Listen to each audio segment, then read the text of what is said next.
क्या आपको कभी ऐसा फील हुआ है कि आपकी इमोशंस आपके कंट्रोल में नहीं हैं? कभी छोटी छोटी बातें आपको बहुत ज्यादा अपसेट या एंग्री कर देती हैं?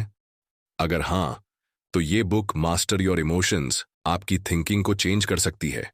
ये बुक हमें सिखाती है कि इमोशंस नेचुरली आते हैं, लेकिन हम उन्हें कैसे हैंडल करें, ये हमारे हाथ में होता है। ऑथर बताते हैं कि नेगेटिविटी से बाहर आकर पॉजिटिविटी को अपनाने के लिए हमें अपनी इमोशंस को समझना और कंट्रोल करना होगा। इस समरी में हम सीखेंगे कि नेगेटिव इमोशंस को कैसे मैनेज करें, सेल्फ अवेयरनेस कैसे बढ़ाएं और हैप्पीनेस को मेंटेन कैसे करें। तो चलिए शुरू करते हैं इस अमेजिंग जर्नी को और जानते हैं कि अपनी इमोशंस को मास्टर करके हम अपनी लाइफ को नेक्स्ट लेवल पर कैसे ले जा सकते हैं। चैप्टर 1, आपका सर्वाइवल मैकेनिज्म आपकी इमोशंस को कैसे अफेक्ट करता है। क्या आपने कभी नोटिस किया है कि कई बार छोटी छोटी समस्याएं भी हमें बहुत ज्यादा परेशान कर देती हैं? ऐसा इसलिए होता है क्योंकि हमारा ब्रेन अभी भी उस पुराने सर्वाइवल मोड में काम करता है जो हमारे एंसेस्टर्स के लिए जरूरी था। हमारा दिमाग नेगेटिविटी को ज्यादा नोटिस करता है क्योंकि पुराने समय में इंसानों को हर खतरे से बचना पड़ता था। जंगल में एक छोटी सी गलती उनकी लाइफ को खत्म कर सकती थी। यही रीजन है कि आज भी हमारा माइंड डेंजर और नेगेटिव सिचुएशंस को जल्दी पकड़ता है और इमोशंस को उसी हिसाब से रिएक्ट करता है। एग्जाम्पल के लिए, अगर किसी ने आपको इग्नोर कर दिया तो आपका ब्रेन इसे रिजेक्शन की तरह ले सकता है और आपको सैड या एंग्री फील हो सकता है। लेकिन सच तो ये है कि हर सिचुएशन लाइफ थ्रेटनिंग नहीं होती। इसलिए हमें यह समझना जरूरी है कि हमारी इमोशंस अक्सर हमारे सर्वाइवल इंस्टिंक्ट की वजह से ओवर रिएक्ट करती हैं। जब हम इसे रिकॉग्नाइज करना सीख जाते हैं तो हम अपनी इमोशंस को बेटर तरीके से कंट्रोल कर सकते हैं और जरूरत से ज्यादा स्ट्रेस लेने से बच सकते हैं। तो नेक्स्ट टाइम जब कोई छोटी सी बात आपको डिस्टर्ब करे तो खुद से पूछें, क्या ये सच में इतना बड़ा इश्यू है या मेरा ब्रेन सिर्फ सर्वाइवल मोड में ओवर रिएक्ट कर रहा है? यही सोच आपकी इमोशंस को मास्टर करने की पहली स्टेप है। दूसरा अध्याय, ईगो क्या है। हम सभी ने ईगो शब्द सुना है, लेकिन असल में ईगो होता क्या है? सिंपल वर्ड्स में कहें तो ईगो हमारी सेल्फ आइडेंटिटी होती है, यानी वो इमेज जो हमने अपने बारे में बना रखी है। ईगो हमें ये फील कराता है कि हम कौन हैं, हमारी वैल्यू क्या है और दुनिया हमें कैसे देखती है। लेकिन प्रॉब्लम तब होती है जब हमारा ईगो ओवर एक्टिव हो जाता है और हमें हर बात को पर्सनली लेने पर मजबूर करता है। ईगो हमें दूसरों से कंपेयर कराता है, हमें दूसरों की अप्रूवल का गुलाम बना देता है और हमारी इमोशंस को कंट्रोल करने लगता है। जब कोई हमारी बात से डिसएग्री करता है, हमें क्रिटिसाइज करता है या हमारी गलतियों को पॉइंट आउट करता है, तो ईगो इसे एक अटैक की तरह लेता है और हमें गुस्सा, इनसिक्योरिटी और रिजेंटमेंट फील होने लगता है।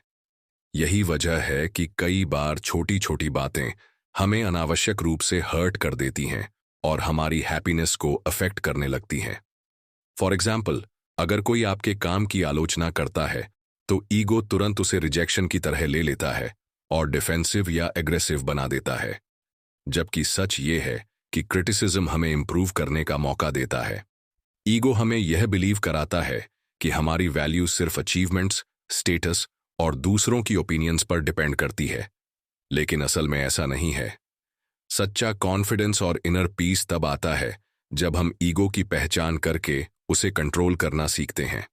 हमें समझना होगा कि हर सिचुएशन में रिएक्ट करना जरूरी नहीं है, हर डिसएग्रीमेंट का मतलब लड़ाई नहीं होता और हर फीडबैक को ईगो से जोड़ने की जरूरत नहीं है। जब हम अपने ईगो को ऑब्जर्व करना और मैनेज करना सीख जाते हैं तो हमारी इमोशंस भी स्टेबल रहने लगती हैं और हम ज्यादा मैच्योर और पीसफुल लाइफ जी सकते हैं। इसलिए अगली बार जब आपको गुस्सा आए, इंसल्ट फील हो या कोई बात आपको परेशान करे तो पॉज करें और खुद से पूछें, क्या ये मेरा ईगो है जो रिएक्ट कर रहा है? अगर हां, तो डीप ब्रेथ लें और खुद को रिमाइंड करें कि ईगो टेम्पोरेरी है, लेकिन इनर पीस परमानेंट हो सकती है। चैप्टर 3, भावनाओं की प्रकृति, नेचर ऑफ इमोशंस। क्या आपने कभी सोचा है कि हमारी इमोशंस आती कहां से हैं और क्यों बार बार रिपीट होती हैं? इमोशंस असल में हमारी सोच, थॉट्स और एक्सपीरियंसेस का रिएक्शन होती हैं। जब हम किसी चीज को देखते, सुनते या महसूस करते हैं तो हमारा दिमाग उसे प्रोसेस करता है और उस पर एक इमोशन ट्रिगर होती है। एग्जाम्पल के लिए, अगर कोई आपकी तारीफ करता है तो आपको खुशी होती है, लेकिन अगर कोई आपको इग्नोर करता है तो आपको गुस्सा या दुख हो सकता है। इसका मतलब यह है कि इमोशंस किसी भी सिचुएशन की वजह से नहीं, बल्कि हमारी इंटरप्रिटेशन की वजह से ट्रिगर होती हैं। हमारी इमोशंस टेम्पररी होती हैं, लेकिन अगर हम उन्हें बार बार रिपीट करते हैं तो वो हमारी हैबिट बन जाती हैं। फॉर एग्जाम्पल, अगर आप अक्सर छोटी छोटी बातों पर गुस्सा करते हैं तो धीरे धीरे आपका ब्रेन गुस्से को डिफॉल्ट रिएक्शन बना लेता है। इसी तरह, अगर कोई हमेशा चिंता में रहता है तो उसका दिमाग हर सिचुएशन में ऑटोमेटिकली नेगेटिव आउटकम सोचना शुरू कर देता है।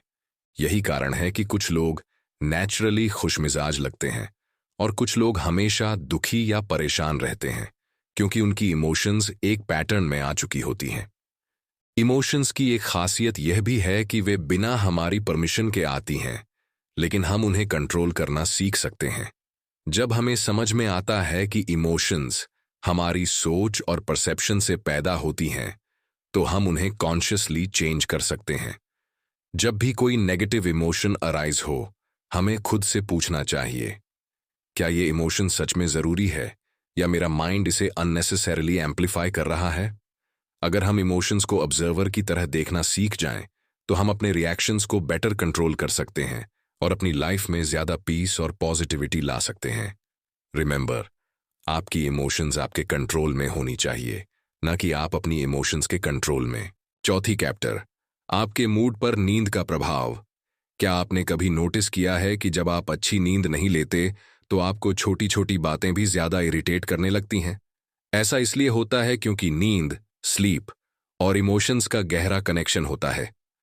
जब हमारी नींद पूरी नहीं होती तो हमारा दिमाग ठीक से फंक्शन नहीं कर पाता और हमारी इमोशंस पर इसका सीधा असर पड़ता है।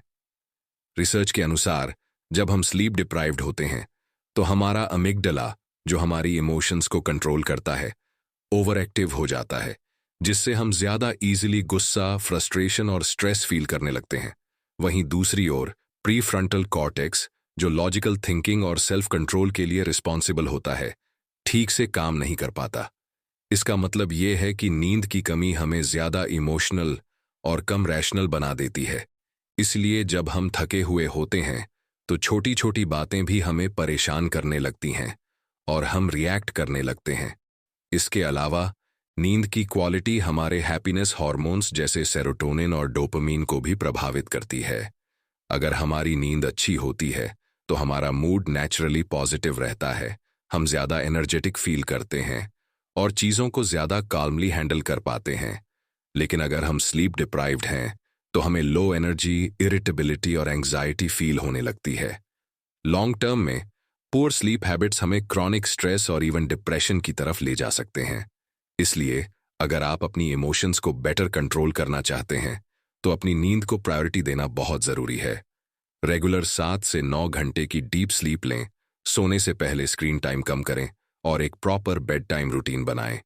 जब आपकी नींद अच्छी होगी तो आप ऑटोमेटिकली ज्यादा खुश, काल्म और इमोशनली बैलेंस्ड फील करेंगे।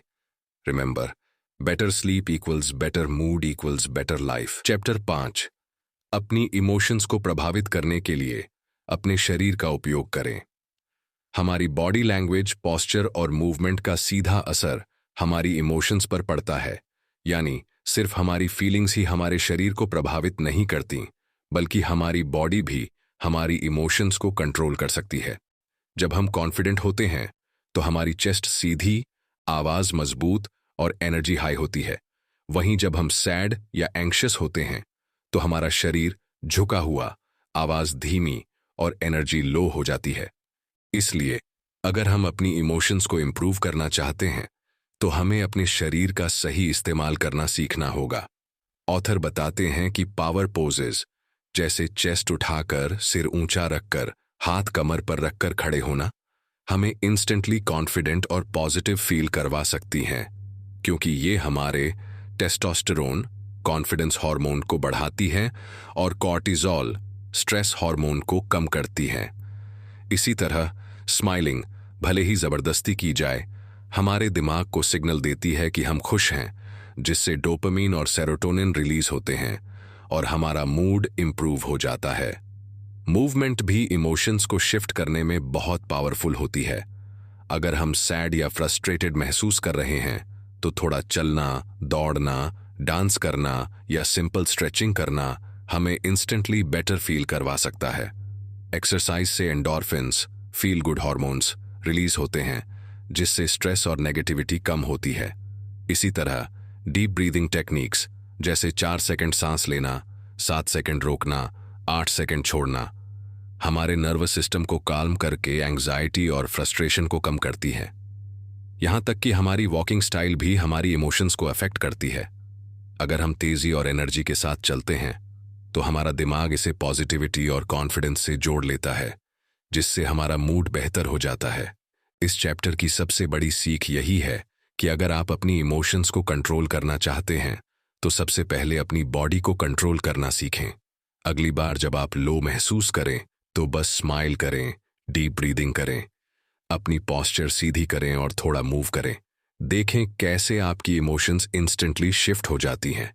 Remember, change your body, change your emotions. Chapter 6, अपनी इमोशंस को प्रभावित करने के लिए अपने विचारों का उपयोग करना। हमारी इमोशंस सिर्फ हमारे बाहरी हालात पर निर्भर नहीं करती, बल्कि इस बात पर डिपेंड करती हैं कि हम किसी सिचुएशन को कैसे परसीव करते हैं। यानी हमारी इमोशंस को कंट्रोल करने की सबसे बड़ी की हमारे थॉट्स, विचार होते हैं। अगर हम नेगेटिव सोचेंगे तो हमारी इमोशंस भी नेगेटिव होंगी, और अगर हम पॉजिटिव सोचेंगे तो हमारा मूड और एनर्जी भी ऑटोमेटिकली बेहतर हो जाएगी। एग्जाम्पल के लिए, अगर कोई आपको इग्नोर करता है तो आप इसे 2 तरह से देख सकते हैं। या तो आप सोच सकते हैं कि शायद वो बिजी था, या फिर आप सोच सकते हैं कि उसे मेरी परवाह नहीं है। पहले थॉट से आपकी इमोशंस न्यूट्रल रहेंगी, जबकि दूसरे थॉट से आप सैड या एंग्री फील करेंगे।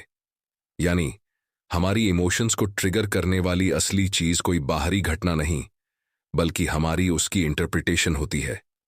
अगर हम अपनी सोच को चेंज करना सीख लें तो हम अपनी इमोशंस को भी शिफ्ट कर सकते हैं। इसके लिए कॉग्निटिव रिफ्रेमिंग एक पावरफुल टेक्निक है, जिसमें हम किसी भी नेगेटिव थॉट को एक नए और ज्यादा पॉजिटिव पर्सपेक्टिव से देखने की प्रैक्टिस करते हैं।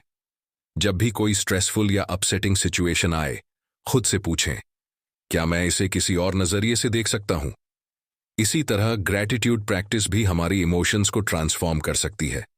जब हम अपनी लाइफ की अच्छी चीजों पर फोकस करते हैं तो हमारा दिमाग ऑटोमेटिकली ज्यादा पॉजिटिव फील करता है। इसलिए अगर आप अपनी इमोशंस को कंट्रोल करना चाहते हैं तो सबसे पहले अपने थॉट्स को ऑब्जर्व करें और उन्हें कॉन्शियसली पॉजिटिव बनाएं। Remember, change your thoughts, change your emotions. Chapter 7, अपनी इमोशंस को प्रभावित करने के लिए अपने शब्दों का उपयोग करना। हमारे द्वारा इस्तेमाल किए गए शब्द हमारी इमोशंस को सीधा प्रभावित करते हैं, क्योंकि शब्द सिर्फ कम्युनिकेशन के लिए नहीं, बल्कि हमारी सोच और महसूस करने के तरीके को शेप करने के लिए भी जिम्मेदार होते हैं। जब हम बार बार नेगेटिव वर्ड्स का इस्तेमाल करते हैं तो हमारा दिमाग उसे सच मानने लगता है, जिससे हमारी इमोशंस भी उसी डायरेक्शन में जाने लगती हैं। एग्जाम्पल के लिए, अगर आप किसी छोटी सी समस्या को "ये तो बहुत बड़ा इश्यू है" या "मेरी लाइफ बर्बाद हो गई" जैसे एक्सट्रीम वर्ड से डिस्क्राइब करेंगे तो आपकी इमोशंस भी उसी इंटेंसिटी से नेगेटिव होंगी। वहीं अगर आप उसी सिचुएशन को "ये बस एक छोटा सा चैलेंज है" या "मैं इसे आसानी से हैंडल कर सकता हूं" जैसे शब्दों से डिस्क्राइब करेंगे तो आपकी इमोशंस ज्यादा काल्म और बैलेंस्ड रहेंगी। रिसर्च बताती है कि जो लोग खुद को नेगेटिव तरीके से डिस्क्राइब करते हैं उनकी सेल्फ कॉन्फिडेंस और मोटिवेशन धीरे धीरे कम हो जाती है, क्योंकि उनका दिमाग उन शब्दों को सच मानकर उसी तरह रिएक्ट करने लगता है। इसलिए जब हम खुद को "मैं वीक हूं, मुझे कभी कुछ सही नहीं मिलता, मेरे पास कोई ऑप्शन नहीं" जैसे शब्दों से डिफाइन करते हैं तो हम अनकॉन्शियसली अपने आप को और ज्यादा पावरलेस महसूस करने लगते हैं। लेकिन अगर हम अपने शब्दों को बदलकर "मैं स्ट्रांग हूं, मेरे पास हमेशा सॉल्यूशंस होते हैं, मैं सीख सकता हूं और इम्प्रूव कर सकता हूं" जैसे एम्पावरिंग वर्ड्स का इस्तेमाल करते हैं, तो हमारा दिमाग इसे एक नई रियलिटी की तरह एक्सेप्ट करता है, जिससे हमारी इमोशंस ऑटोमेटिकली पॉजिटिव और कंट्रोल्ड हो जाती हैं। इसके अलावा जिस तरीके से हम अपने एक्सपीरियंसेस को डिस्क्राइब करते हैं वो भी हमारी इमोशंस को शेप करता है। अगर आप किसी मुश्किल हालात को प्रॉब्लम कहकर देखेंगे तो वो आपको हैवी लगेगा, लेकिन अगर आप उसे अपॉर्चुनिटी टू लर्न मानेंगे तो वही सिचुएशन आपको ग्रोथ के लिए इंस्पायर करेगी। इसलिए अगर आप अपनी इमोशंस को कंट्रोल करना चाहते हैं तो सबसे पहले अपने शब्दों को कॉन्शियसली चुनना सीखें।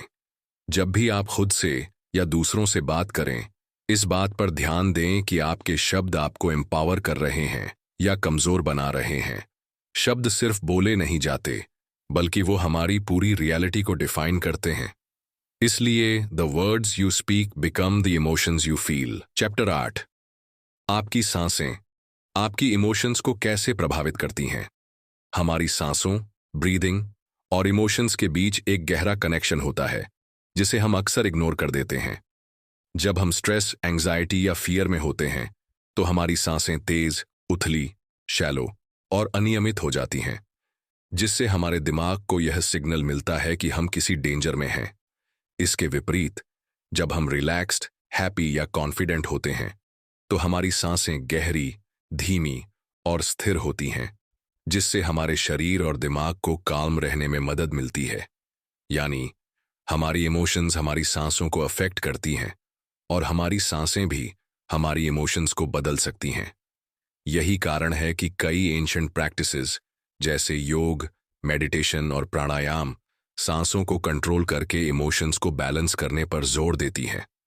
जब हम डीप ब्रीदिंग, गहरी सांस लेते हैं तो हमारा नर्वस सिस्टम काल्म होता है, स्ट्रेस हार्मोन्स कम होते हैं और हमारा दिमाग ज्यादा स्टेबल महसूस करता है। एग्जाम्पल के लिए, अगर आप कभी नर्वस या एंग्शियस महसूस कर रहे हों तो 4 से 7 से 8 ब्रीदिंग टेक्निक अपनाएं। इसमें 4 सेकंड तक गहरी सांस लें, 7 सेकंड तक रोकें और फिर 8 सेकंड तक धीरे धीरे सांस छोड़ें।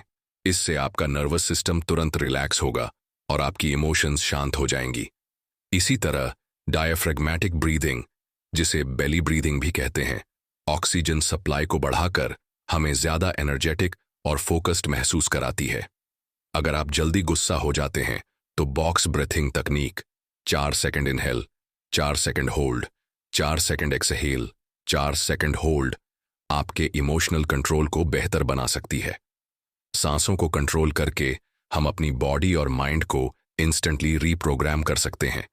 इसीलिए अगली बार जब आप स्ट्रेस, फियर या नेगेटिविटी महसूस करें तो सबसे पहले अपनी सांसों को कंट्रोल करें। Calm your breath, calm your mind. Chapter 9, master your emotions से अपनी इमोशंस को कैसे बदलें। हमारी इमोशंस को कंट्रोल करना एक स्किल है जिसे हम सीख सकते हैं और यही इस किताब की सबसे बड़ी सीख है। अक्सर हम मान लेते हैं कि इमोशंस अपने आप आती हैं और हम उन्हें कंट्रोल नहीं कर सकते, लेकिन सच यह है कि हमारी इमोशंस हमारी बॉडी, थॉट्स, वर्ड्स और ब्रीदिंग से जुड़ी होती हैं और इन्हें बदलकर हम अपनी इमोशंस को भी शिफ्ट कर सकते हैं। इस किताब में ऑथर ने कई प्रैक्टिकल टेक्निक्स दी हैं जिनसे हम अपनी इमोशंस को ट्रांसफॉर्म कर सकते हैं। सबसे पहले ऑब्जर्व करें कि आपकी इमोशंस किस कारण से ट्रिगर होती हैं। क्या वो कोई खास थॉट है, कोई सिचुएशन या आपकी फिजिकल स्टेट। जब आप अपनी इमोशंस को पहचान लेंगे तो उन्हें कंट्रोल करना आसान हो जाएगा। दूसरा, नेगेटिव थॉट्स को रिफ्रेम करें। अगर आप किसी चीज को प्रॉब्लम मानते हैं तो उसे चुनौती या संभावना बढ़ने की तरह देखने की आदत डालें। तीसरा, अपने शब्दों को बदलें, क्योंकि जो वर्ड्स हम यूज करते हैं वे हमारी इमोशंस को शेप करते हैं। मुझे डर लग रहा है कहने के बजाय मैं एक्साइटेड हूं कहना आपकी फीलिंग्स इंस्टेंटली शिफ्ट कर सकता है। चौथा, अपनी बॉडी लैंग्वेज सुधारें। जब भी आप लो महसूस करें तो पावर पोजेज अपनाएं। सीधे खड़े हों, चेस्ट ऊपर रखें और तेजी से चलें। इससे आपकी एनर्जी और कॉन्फिडेंस बढ़ेगी। पांचवा, सांसों को कंट्रोल करें, क्योंकि डीप ब्रीथिंग और प्राणायामा टेक्निक से स्ट्रेस को तुरंत कम किया जा सकता है। सबसे जरूरी बात, ग्रेटिट्यूड और माइंडफुलनेस को अपनी डेली लाइफ का हिस्सा बनाएं, क्योंकि जब हम उन चीजों पर फोकस करते हैं जो हमारे पास हैं तो हमारी इमोशंस नेचुरली पॉजिटिव होने लगती हैं। इस किताब की सबसे बड़ी सीख यही है कि आपकी इमोशंस आपके कंट्रोल में हैं। बस सही टूल्स और टेक्निक्स अपनाने की जरूरत है। चैप्टर 10, अपनी फीलिंग्स को जाने दो।